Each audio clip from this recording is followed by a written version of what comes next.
What if I told you that the thing you're probably doing right now, sitting, is silently destroying your body faster than a pack of cigarettes?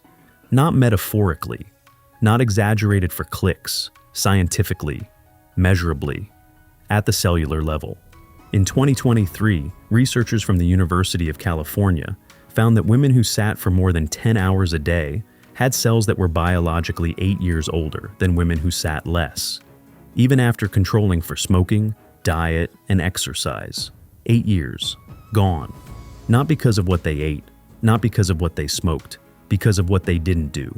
Move. Stay with me for the next 8 minutes, because by the end of this video, you're going to understand exactly what sitting does to your body on a molecular level, and the dead simple fixes that can reverse it. Segment 1. The science nobody talks about. Let's start inside your cells, because that's where the aging happens first. Every cell in your body has DNA packed into chromosomes.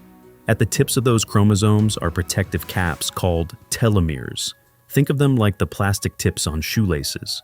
Every time a cell divides, those caps get a little shorter. When they get too short, the cell dies, or worse, it malfunctions.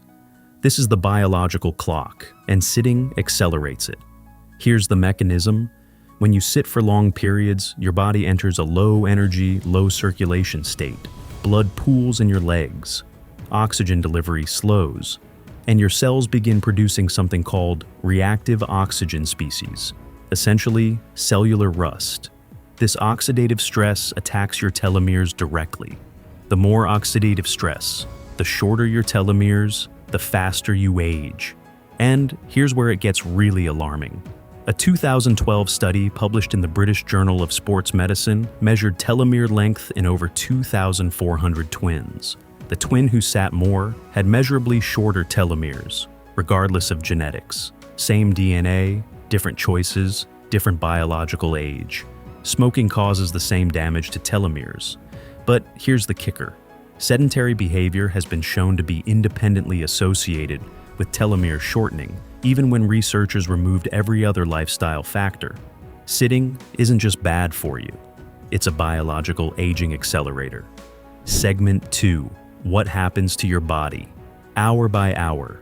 Let's walk through what actually happens in your body the longer you sit. Hour by hour. At 20 minutes, electrical activity in your leg muscles shuts off. Your calorie burning rate drops to nearly 1 calorie per minute. Your body begins storing fat instead of burning it. At 1 hour, blood flow to your brain slows. You'll notice this as brain fog, reduced focus, and lower creativity. Your hip flexors begin to tighten and shorten, pulling your spine out of alignment. At 2 hours, good cholesterol levels in your blood drop by 20%. Your insulin sensitivity begins to decline. Your body is now primed to store every carbohydrate you eat as fat. At 4 hours, enzymes responsible for breaking down fat, called lipase, essentially shut down. The risk of deep vein thrombosis, dangerous blood clots, begins to rise meaningfully. At 6 to 8 hours, you have now increased your risk of heart disease, type 2 diabetes, and certain cancers for that day. Your spine is under an uneven 200 plus pounds of pressure, and your telomeres, they've had a bad day. This isn't about one bad day. This is about what happens when this is your everyday, week after week, year after year. Segment 3, the smoking comparison. Now, let's directly address the smoking comparison, because it's not just a headline. The data actually supports it. A landmark 2010 meta-analysis published in The Lancet analyzed data from over 1 million people and found that sitting for more than 8 hours a day was associated with a risk of premature death comparable to smoking and obesity. Let that land. We have spent decades demonizing cigarettes, rightly so. Warning labels, advertising bans, public smoking restrictions, entire generations raised to know smoking kills. But nobody puts a warning label on your office chair. Nobody tells you that the average American now sits for 10 to 13 hours per day. That sitting disease, yes, that's a clinical term, now kills more people annually than HIV. That the WHO lists physical inactivity as the 4th leading risk factor for global mortality. Smoking causes visible, measurable harm. We can point to the lungs, the cancer, the damage. Sitting causes invisible harm in your telomeres, your arteries, your metabolism, your brain chemistry, and it does it quietly, over decades, while you think you're fine. That invisibility is what makes it so dangerous. Segment 4. Your brain on a chair. We need to talk about your brain because the damage isn't just physical. UCLA researchers found that people who sat more had a thinner medial temporal lobe, the region of the brain responsible for memory formation. This thinning is associated with cognitive decline and early onset dementia. Meanwhile, every time you move, even a short walk, your brain releases BDNF, brain-derived neurotrophic factor. Scientists call it miracle grow for the brain. It promotes neuron growth, strengthens memory, and protects against depression and anxiety. Sitting suppresses BDNF. Movement floods your brain with it. The chair isn't just aging your body, it's slowly dimming your mind. Segment 5. The fixes. Now, here is the genuinely good news, and it is good. The damage from sitting is largely reversible, and the fixes are embarrassingly simple. Fix number 1, the 30-minute rule. Set a timer. Every 30 minutes, stand up and move for 2 to 3 minutes. Not exercise, just movement. Walk to get water, stand and stretch. This alone has been shown to reset your insulin sensitivity and restart fat-burning enzymes. Fix number 2, walking meetings.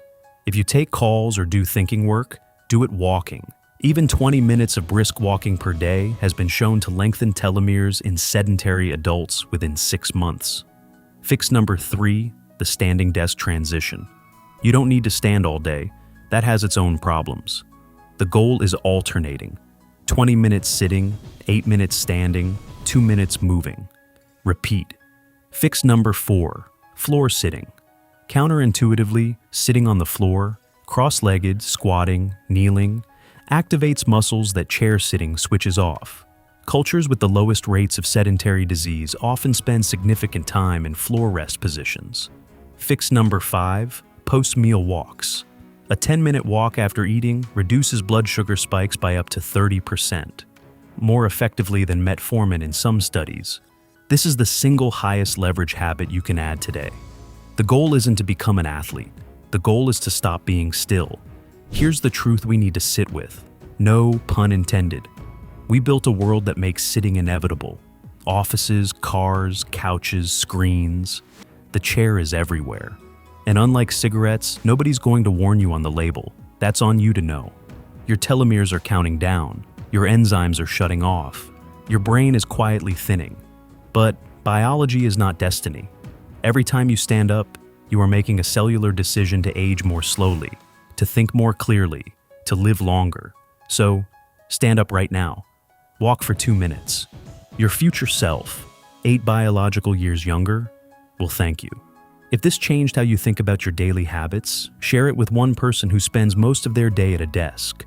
It might be the most important thing they watch this year.